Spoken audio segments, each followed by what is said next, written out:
Степи вдохновляют в плане простора, свободы, свободу творчества, когда ты можешь выйти и ты не видишь горизонта. Конечно, мне кажется, это влияет и на наш дух, дух свободный, и в том числе и в творчестве.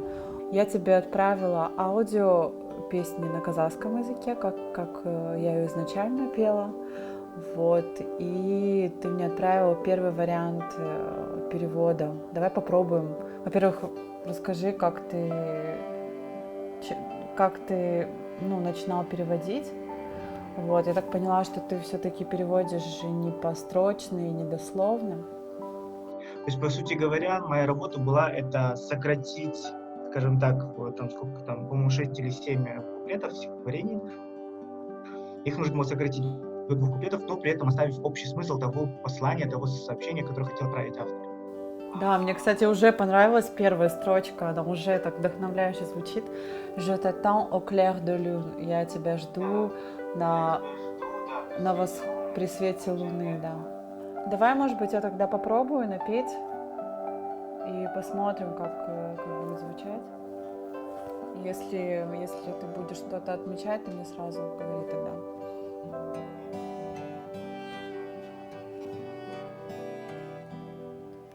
Je t'attends au clair de lune. Sa lumière tremble dans un reflet, un ravin couvert par une brume, dissimule un fleuve agité. Почему на французский мы перевели Абая? Так случилось, что судьба меня связала с Францией. Я поступила в университет на магистратуру во Франции, еще не зная тогда языка. И там я встретила Рустема. Рустем тоже учился на магистратуре. Мы поступили по одной и той же программе и встретились во Франции. Он пишет стихотворения, я пишу музыку. Мы всегда обсуждаем тексты. Совсем, когда мы познакомились, я узнал, что она поет. И для меня было открытием узнать, что она еще и пишет песни на стихи какие-то. Вот. И это вообще единственный человек, и первый человек, единственный, который положил мои стихи на песни. И с ней работать, в принципе, интересно, потому что мы работаем с ней на разных языках. На русском, на французском, на английском. То есть довольно интересно у нее получается почувствовать настроение самого стихотворения, то есть эмоции, какие были заложены. Ну, изначально не было такой цели, вот именно Абая переводить, но так как Абай является таким нашим столпом нашей культуры казахской, потом я уже задумывалась, так как я сама сочиняю и песни и на французском, на английском, на русских языках, то я заметила, что мне тоже для вдохновения, как и Абаю, нужно созерцать. Я помню, как в детстве мне бабушка напевала «Көзіңнің қарасы» или «Айтым сәлем қаламқас». Я тогда не совсем понимала значение этих песен, вот, поэтому это все-таки с детства пришло. Мне нравится, какой посыл дает всегда Абай в своих песнях, в своих произведениях. Он переживал о судьбе народа казахского, о том, что ждет его в будущем, об его образовании.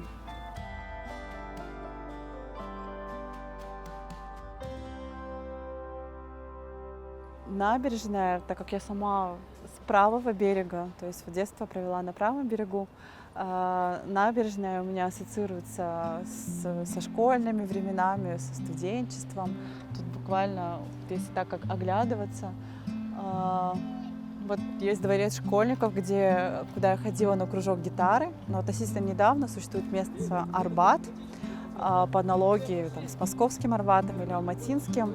Это место такого притяжения творческих людей, Я вижу, что там собирается творческая молодежь, которая и поет, и танцует, и играет.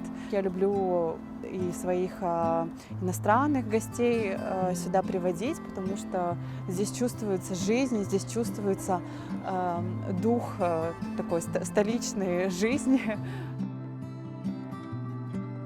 И здорово, что у нас есть частички других стран. Вот здесь буквально напротив меня Эйфелевая башня.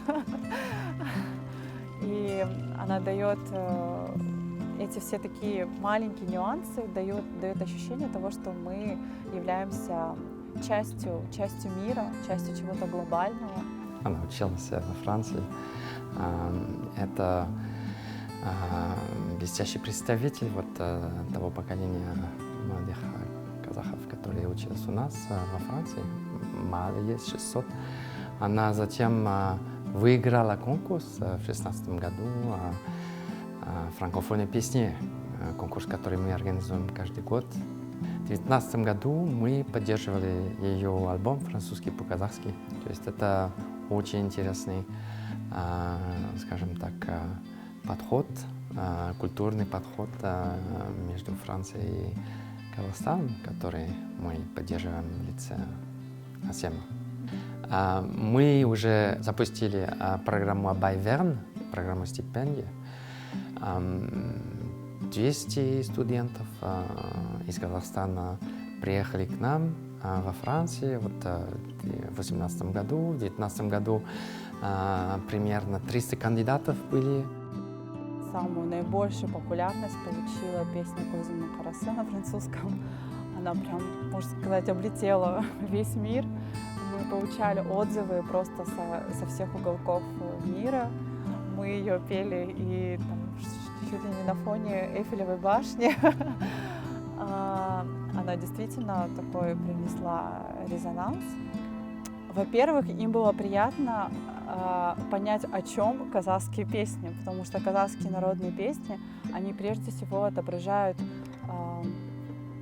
дух, традиции народа. Можно понять вообще, как люди живут в другой стране и в другой культуре. Находясь за границей, хочется рассказывать о своей культуре, рассказывать о своей стране. И они очень удивлялись внешности, потому что они не могли нас ассоциировать ни с европейцами, ни с азиатами, потому что им казалось, что что-то смешанное. И действительно, это такой стык между Азией и Европой. Мне кажется, нас это делает по-своему уникальными. Вот сразу, практически ты меня сразу, перекрываешь. Сразу, Да. да? Я заканчиваю, и ты уже начинаешь. Да. Et seulement, давай последний. Seulement tes pas que j'entends rendrait mon cœur si soudain. Так. Да, я тебе дальше сразу говорю. Я что-то Я же говорю, в лоб. в лоб. 3, 4.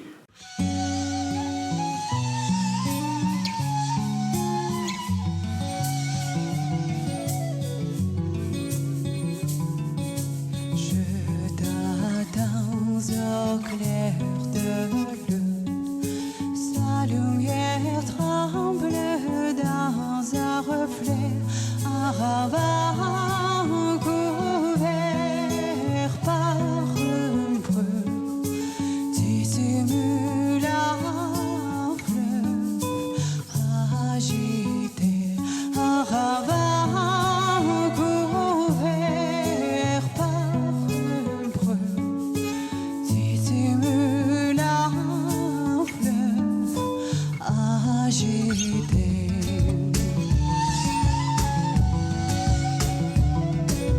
Les feuilles des arbres sous le vent me chuchotent que tu n'es pas loin, et seulement des pas que j'entends rendent heureux mon cœur si soudain, et seulement des pas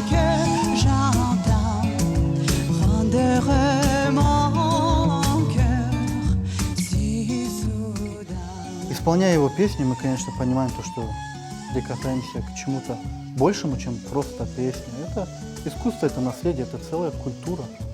Это большая история, которую можно просмотреть, проследовать путем изучения, исполнения и даже просто прослушивания. Больше мне нравится «Жер үстінде жарғай», потому что